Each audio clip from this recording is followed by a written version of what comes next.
Bonjour, bonsoir, bienvenue à tous et à toutes sur ma chaîne YouTube. Aujourd'hui, nous allons parler de richesse. Et pour ce faire, je vais le faire au travers d'un livre qui s'appelle Moyens infaillibles de devenir riche, écrit par Antoine de Nocy. C'est un livre assez bien, assez simple, très pratique, qui apporte des conseils qu'on ne peut négliger si on veut réellement devenir riche, ne serait-ce d'avoir les moyens à terme de vivre une vie assez paisible, sans préoccupation. Donc, je vous conseille de le lire. Vraiment, c'est... Et surtout, ce livre est un livre qui est très, très vieux, qui est écrit, je crois que dans les années 50 ou 60. Donc, tous ces conseils sont toujours d'actualité. Donc, je vais maintenant rentrer dans les détails. Je ne vais pas lire tout le livre, je vais lire quelques chapitres, quelques lignes qui me semblent pourraient vous intéresser et qui m'ont intéressé aussi. Le travail. Question. Qui n'a point fait et qui ne fait point encore le rêve de s'enrichir? Ceux qui ne possèdent pas voudraient, avec juste raison, se trouver à la tête d'une importante fortune. Ceux qui ont un peu désireraient beaucoup. Ceux qui ont beaucoup convoitent plus encore. Si bien que chacun demande sans cesse et laisse entrevoir que l'homme est insatiable quand il s'agit de la richesse, sans vouloir faire passer un nuage triste et sombre dans ce ciel si pur et si ensoleillé, créé par des imaginations en mal de chance, d'espoir, de rêves dorés, nous dirons que s'il n'est pas mauvais pour la gaieté de l'esprit de caresser de vaines expériences, il n'est pas inutile non plus de se mettre en face de la réalité et de raisonner un peu. Peut-on raisonnablement s'enrichir sans faire contribuer toutes ces actions à cette fin? Non. Il faut avant tout se préoccuper des moyens les plus efficaces et les plus honnêtes. La fortune ne vient pas souvent sans qu'on l'ait impérieusement sollicitée et sans qu'on ait tout fait pour obtenir ses faveurs. Elle ne procure le véritable bonheur qu'à la condition qu'on l'ait acquise par ses efforts, par son intelligence, par l'ordre dans ses affaires. Nous allons ainsi passer en revue les meilleurs procédés capables d'amener sûrement la richesse et en premier lieu, nous placerons le travail. Le travail est la clé du bonheur et de la fortune en ce bas monde. Par lui seul, on peut acquérir une fortune petite ou grande qui satisfasse. Rien n'est plus nuisible que l'oisiveté et la paresse, et qui s'y livre tombe forcément dans la misère. Encore faut-il, pour tirer un véritable profit de son travail, savoir diriger celui-ci pour en obtenir le plus de fruits possible.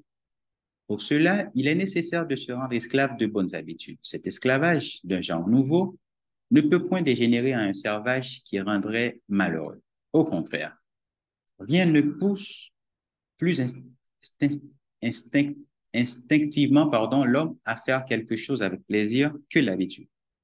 Qui a l'habitude du travail s'ennuie et souffre dès que le repos lui est imposé. De la même façon que le fumeur trépigne d'impatience et de mauvaise humeur quand on le prive de tabac. C'est à nos enfants, surtout, que nous devons faire prendre la bonne habitude du travail. Et nous y arriverons facilement si nous prêchons par l'exemple. Quel que soit le métier que nous exercions, levons-nous tôt, à 5 heures, quittons notre lit et procédons énergiquement à notre toilette. Il importe que cette dernière opération soit faite rapidement, afin que l'éveil de nos facultés et du jeu de nos articulations soit complet et que nous sentions d'instinct le besoin de nous mettre en mouvement. Cette façon de passer brusquement de l'état engourdi d'une nuit de sommeil à l'action vibrante a plusieurs avantages. Elle nous préserve de maux de tête, de lourdeur et surtout, elle nous éloigne de l'atmosphère malsaine d'une chambre à coucher où l'oxygène bienfaisant de l'air s'est raréfié. Déjeunant ensuite à 5h30, nous serons au travail. Une journée de labeur commence. Arrêtons-nous un instant et voyons ce qui s'est passé dans un ménage d'ouvriers où ces indications seront suivies. En une heure, en une demi-heure, la maison a repris sa physionomie vivante. L'époux et l'épouse sont définitivement habillés. Le léger repas du matin leur a suffisamment garni l'estomac pour qu'ils puissent attendre la collation de 9 heures. La toilette de l'appartement est faite. La poêle qui brûle est éblouissant de propreté. Le poêle qui brûle, pardon, est éblouissant de propreté. Déjà, la bonne soupe qui ne sera mangée qu'à midi rejette son écume. Le potage n'en sera que meilleur et plus profitable parce que le sucre de la viande aura été mieux exprimé. Alors, un moins gros morceau de bœuf sera suffisant. Première économie. Il faudra un moins grand feu pour amener le bouillon à bonne fin. Deuxième économie. Pendant que le mari est parti à sa besogne, la ménagère a pu raccommoder des vêtements, faire un point à son linge, aérer et approprier la chambre à coucher, comme nous l'avons déjà dit. Et si c'est à la campagne, donner un moment à son jardin, vaquer à ses animaux domestiques, poules, lapins, porcs, etc., qui engraisseront mieux parce qu'ils n'auront pas attendu trop longtemps leur pitance. Et peu après, il lui sera facile de se livrer à un travail rémunérateur qui, si peu qu'il puisse lui rapporter, fournira toujours à la maison un supplément de numéraire qu'elle n'aurait point touché si elle était restée au lit. Une femme courageuse trouve toujours, même à la maison, quelques argents à gagner. L'agriculture n'exige sans doute point tous les jours l'aide d'une femme. Alors, dans les cas de chômage, la bonne ménagère doit toujours savoir utiliser son temps avec beaucoup de profit. Elle augmentera le nombre de ces animaux de basse-cour qui, bien soignés, lui rapporteront sûrement quelques bénéfices. L'élevage des poules, des lapins, des canards, etc., offre des ressources qui ne sont pas sans importance quand il est pratiqué avec soin et méthode. Du reste, si faible que soit le gain, il n'est point à dédaigner. Et il faut se rappeler que les petits ruisseaux font les grandes rivières. Ce n'est point cela qui empêchera l'active ménagère de coudre, de tricoter, de laver, de repasser, toutes choses faciles exécutées dans les villages où existent assurément assez de familles riches pouvant procurer ces divers travaux. Vous nous direz que le bénéfice produit par ces occupations est si minime que la plupart des femmes préfèrent consacrer exclusivement leur temps au ménage. C'est un argument plutôt spécieux, car une personne courageuse a presque chaque jour, à moins qu'elle n'ait des enfants en très bas âge, des loisirs qu'elle occupera avantageusement pour un salaire qui sera le bienvenu dans la maison. Question. À quoi bien des femmes dépensent ces instants? À cirer leurs meubles avec trop de minutie, à apporter un soin trop méticuleux à l'entretien de leur appartement, à exercer une médisance déplacée et nuisible avec des amis ou des voisines, autant est belle une maison simplement propre et soignée où respire l'ordre et l'aisance, autant manque de véritable agrément un intérieur d'ouvrier où ses soucis de propreté sont exagérés. On peut insister sur ce mot exagéré car il y a des degrés en tout. Et l'excès en cette chose est nuisible en ce sens qu'il devient du luxe, qu'il est la cause d'une dépense de force qui aurait pu être plus utilement employée. Pour ce qui est du commérage, nous ne pouvons point l'interdire à certaines femmes s'il est un agrément pour elles. Mais nous tenons néanmoins à leur dire que nous le considérons comme l'un des plus grands défauts d'une ménagère et qui s'oppose avec le plus de force à la réussite dans les affaires et à toute chance de s'enrichir. Une femme sérieuse ne voisine pas. Elle s'occupe de son intérieur et de ses affaires. Peu lui importe ce qui se passe au dehors. Elle préfère ne rien laisser en souffrance dans sa maison. Tout ce qu'elle possède de linge, de vêtements, de vaisselle, etc., est religieusement rangé et dans un bon état de conservation. Une robe n'entre pas dans l'armoire si elle est légèrement mouillée ou crottée. Un vêtement quelconque ne pénètre dans le sanctuaire aux habits que si elle est assurée qu'il n'a aucune déchirure, aucun accroc. Les chaussures ne restent pas éternellement enveloppées dans leur boue, car elle a la précaution pour les conserver, de les nettoyer sans retard et de laisser lentement au cuir la faculté de reprendre son état normal. Voilà pour le rôle quotidien de la ménagère campagnarde. Il ne pourra subir que les quelques modifications nécessaires et connues de toutes les ménagères des villes en rapport et en harmonie avec la profession exercée par le mari. Le rôle du mari est précisément de travailler et de rapporter à la maison l'argent nécessaire à l'entretien de la famille. Qu'il exerce une profession libérale comme celle de menuisier, de forgeron, de maçon, etc., ou qu'il soit employé chez autrui, il faut toujours que son salaire excède les dépenses nécessaires ou que ses dépenses soient de beaucoup inférieures à ce salaire. Si le salaire peut être parfois difficilement augmenté, il n'en est pas de même des dépenses qu'on peut rendre moins élevées par une sage économie. Il est prudent de ne jamais chercher à s'élever au-dessus de sa condition. Dans tel ménage où il n'entre en moyenne que 4 francs par jour, par exemple, ce serait courir à la ruine et partant à la misère que de s'exposer à vivre sur le train de maison du voisin où le salaire quotidien est de 6 francs.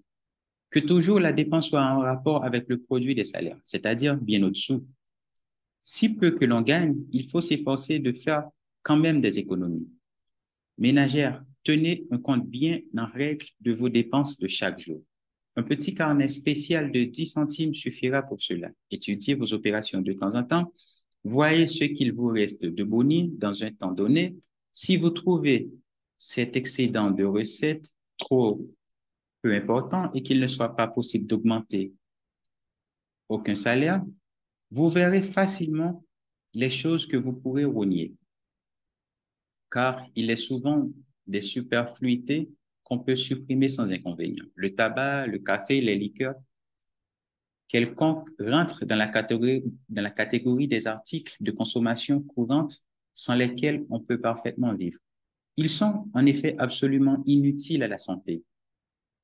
Ils lui sont nuisibles même. Pourquoi ne les point supprimer d'une façon catégorique? Quel plaisir peut-on goûter à tirer d'un tuyau de pipe empoisonné par la nicotine, une fumée que les lèvres laissent échapper ensuite en un fil qui monte en s'élargissant vers le plafond et emplit un appartement de substances malsaines? Ce n'est là que la conséquence d'une mauvaise habitude contractée dans la jeunesse et qu'on a laissé s'implanter. Il est probable que bon nombre de fumeurs usent et abusent de la pipe, sans goût sérieux pour la saveur procurée par le tabac. Rompre avec cette vilaine habitude, c'est faire preuve de courage moral, paraît-il. Eh bien, il faut avoir ce courage et bannir le tabac qui nuit autant à la santé qu'à la bourse. Question. Prenez-vous le café par goût ou par nécessité? C'est tout un. Encore une mauvaise habitude. En somme, le café n'est point une boisson agréable. Et de plus, il n'a point, comme beaucoup le pensent, la propriété de fortifier. Il est un excitant et trouble les fonctions du cœur. Il donne le coup de fouet qui épuise les forces en quelques instants et jette par conséquent dans un abattement dont on ne se relève qu'en prenant une seconde dose de ce faux élixir de la vigueur. Il est indigestif, on peut le reconnaître, mais n'existe-t-il point de digestif moins coûteux? Mangeons lentement et sobrement. Ne restons point engourdis devant notre table, ne restons point engourdis devant notre table après l'indigestion de notre repas. Marchons, humons l'air, soyons de bonne humeur et nous digérerons bien. Quant à l'alcool, il doit être impitoyablement chassé de toute maison où l'on professe quelque penchant pour l'ordre, l'économie et la santé.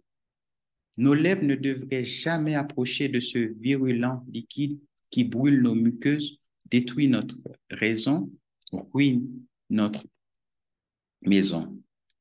Pensez à ce que coûte en un an un petit verre d'eau de vie de 10 centimes pris chaque matin, 36 francs, 50. Et pour quel besoin, pour quelle utilité? Pour le plaisir de se sentir glisser dans notre gosier cet amer et cuissant médicament qui met moins d'une seconde à accomplir sa descente dans l'abîme de notre appareil digestif? Allons, rompons net avec lui. Plaignons de tout notre cœur les malheureux adorateurs de la bouteille.